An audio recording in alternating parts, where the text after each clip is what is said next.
4 mai 2010. Cette voix si proche et si lointaine. Il se nomme Nicolas de Cuse.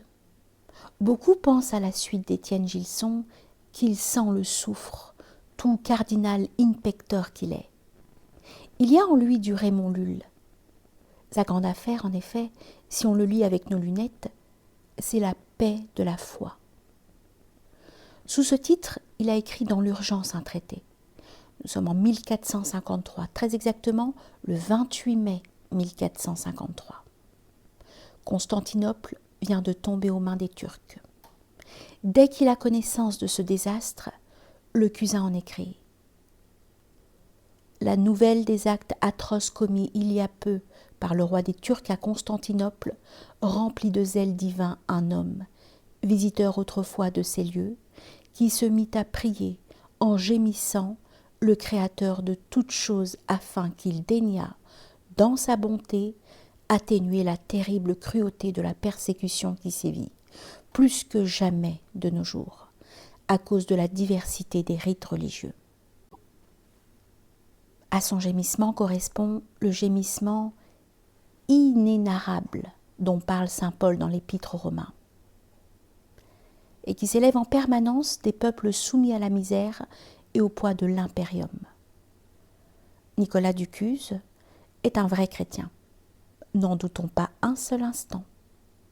Cette Constantinople, il est allé en 1437 en qualité de légat du pape Eugène IV, afin d'inviter l'empereur au concile de Ferrare-Florence. Sa chute, il la ressent comme une véritable tragédie. Il est assez rompu aux affaires, ce prince-évêque, pour voir quel séisme vient de se produire au sein de la chrétienté. En vérité, ce qui s'est produit sur les rives du Bosphore l'affronte à soi-même. Toute sa vie, il a réfléchi à la formule suivante.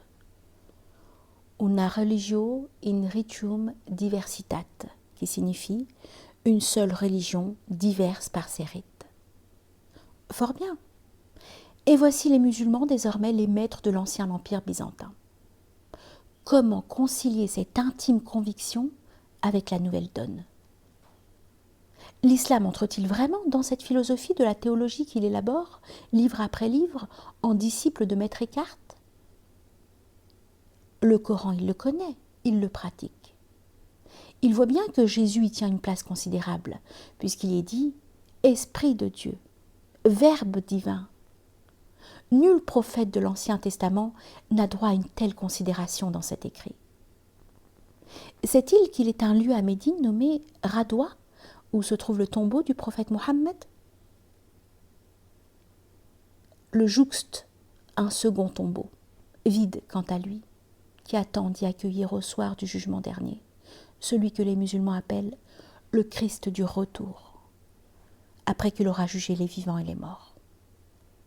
Tout cela suffit-il ? Nicolas de Cuse s'inscrit par son effort pacificateur dans une grande tradition qui inaugure Cicéron avec son Der Natura Deorum que poursuivent au XIe siècle Pierre Abélard dans son dialogue entre un philosophe, un juif et un chrétien.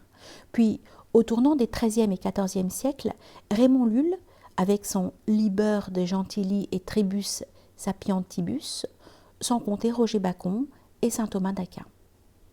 Par tous ces écrits, en effet, nous sommes placés au cœur de ce que je n'hésite pas à appeler la tragédie humaine, à savoir que tout acte de foi, loin de tourner l'homme vers Dieu, l'enfonce dans une dogmatique propre à chaque religion.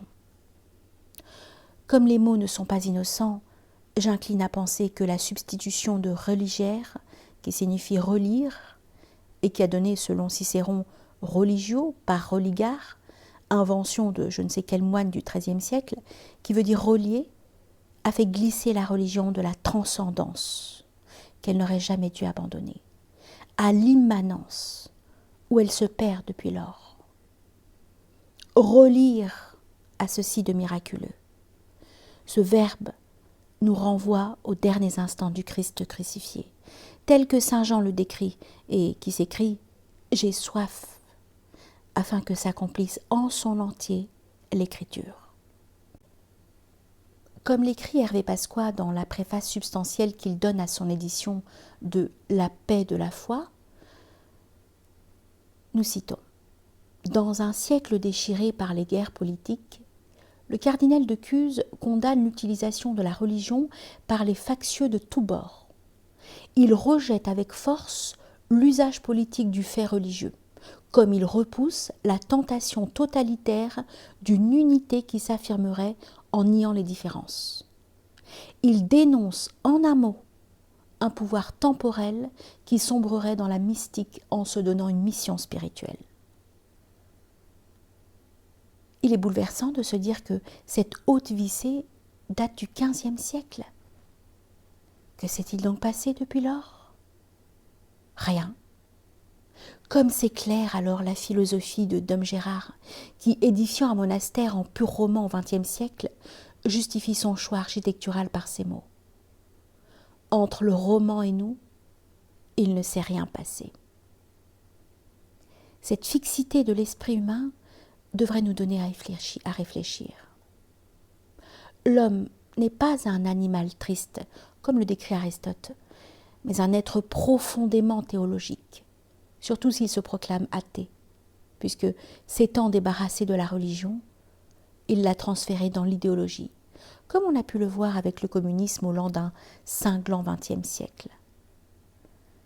Je suis toujours étonnée de découvrir sous la glace des mots et des discours politiques une frémissante parole théologique.